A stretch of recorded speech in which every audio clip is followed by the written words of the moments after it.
Halo, assalamualaikum warahmatullahi wabarakatuh. Nama saya Nur Hasanah. Di sini saya akan menjelaskan tentang eh, pasar modal dalam perspektif hukum Islam. Yang pertama adalah konsep dasar tentang pasar modal. Mendengar orang menyebut pasar modal, maka yang pertama kita pahami akan tertuju kepada kata pasar, di mana biasanya pasar itu adalah tempat pertemuan di mana penjual dengan pembeli. Sama halnya dengan pasar modal, tetapi hal ini yang membedakan hanyalah tentang apa yang diperjualbelikan. Yang pertama adalah pengertian pasar modal. Beberapa definisi dari pasar modal adalah di antaranya pasar modal adalah pasar yang dikelola secara terorganisir dengan aktivitas perdagangan surat berharga seperti saham, obligasi, warrant, right, dengan menggunakan jasa perantara yaitu komisioner dan underwriter. Macam-macam pasar modal dalam menjalankan fungsinya.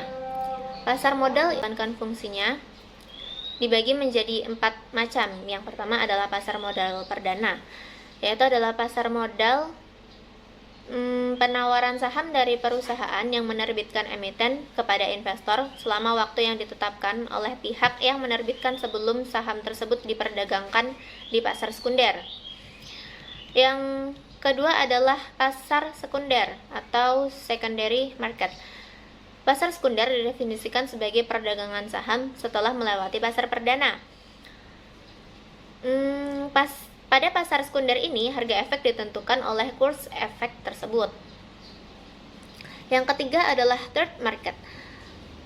Pasar ketiga adalah tempat perdagangan saham atau sekuritas lain di luar bursa.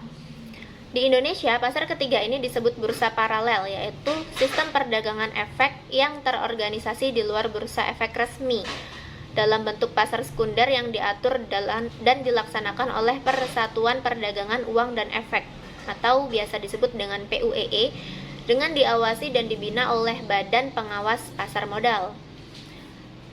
Yang terakhir adalah pasar keempat, yaitu adalah fourth market.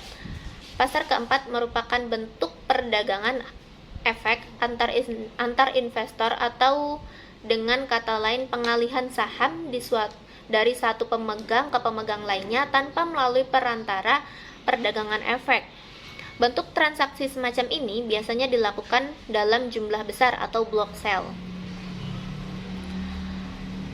Peranan pasar modal mempunyai peranan penting dalam suatu negara, yang pada dasarnya hampir semua negara memiliki pasar modal yang bertujuan untuk menciptakan fasilitas bagi keperluan industri dan keseluruhan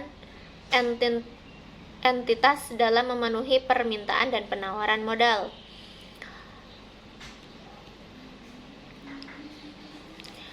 Peranan dalam pasar modal pada suatu negara dilihat pada 5 aspek mikro berikut ini. Yang pertama adalah sebagai fasilitas melakukan interaksi antar pembeli dengan penjual untuk menentukan harga saham atau harga yang diperjualbelikan. Yang kedua adalah memberikan kesempatan kepada investor untuk memperoleh hasil atau return yang diharapkan. Yang ketiga adalah memberikan kesempatan kepada investor untuk menjual kembali saham yang dimilikinya atau surat berharga lainnya. Para investor dapat melikuiditasi surat berharga yang dimilikinya tersebut. Yang keempat adalah menciptakan kesempatan kepada masyarakat untuk berpartisipasi dalam perkembangan suatu perekonomian.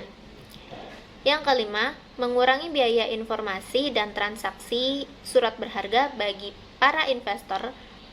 Keputusan investasi harus didasarkan pada tersedianya informasi yang akurat dan dapat dipercaya. Yang selanjutnya adalah pasar modal dalam perspektif Islam.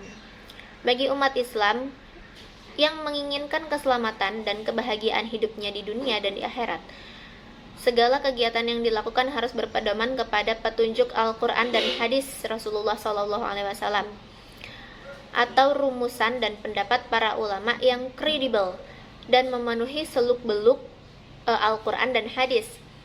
Pasar modal adalah suatu kegiatan perekonomian yang tidak disebutkan di dalam Al-Quran, sehingga eh, hal tersebut merupakan kajian ijtihad untuk menjelaskan status hukumnya.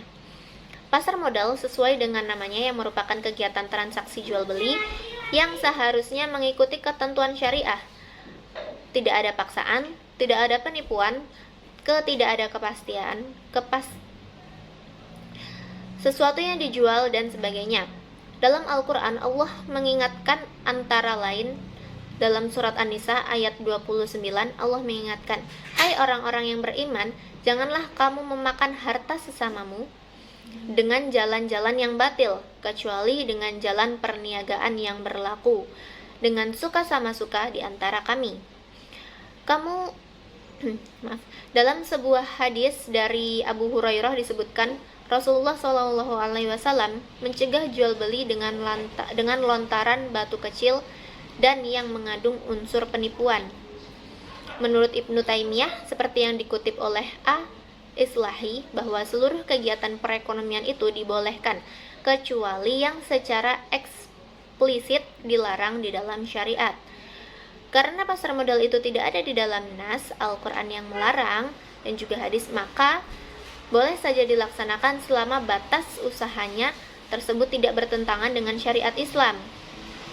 Ulama klasik tidak membahas pasar modal karena belum mengenalnya, tetapi ulama atau ilmuwan hukum Islam tentu sudah mengenalnya dan sudah membahas tentang efek investasi yang menggunakan saham dengan istilah syirkah musahamah.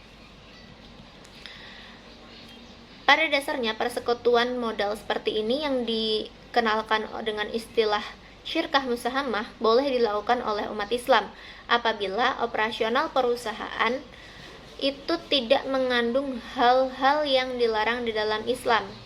Para investor boleh menikmati dividen yang dibagikan oleh perusahaan setiap akhir tahun, namun jika operasionalnya tersebut terdapat unsur riba ataupun memproduksi barang dan jasa yang dilarang oleh Islam, maka pembelian saham dan yang dilakukan oleh investor menjadi haram. Baik, sekian dulu penjelasan dari saya. Wassalamualaikum warahmatullahi wabarakatuh.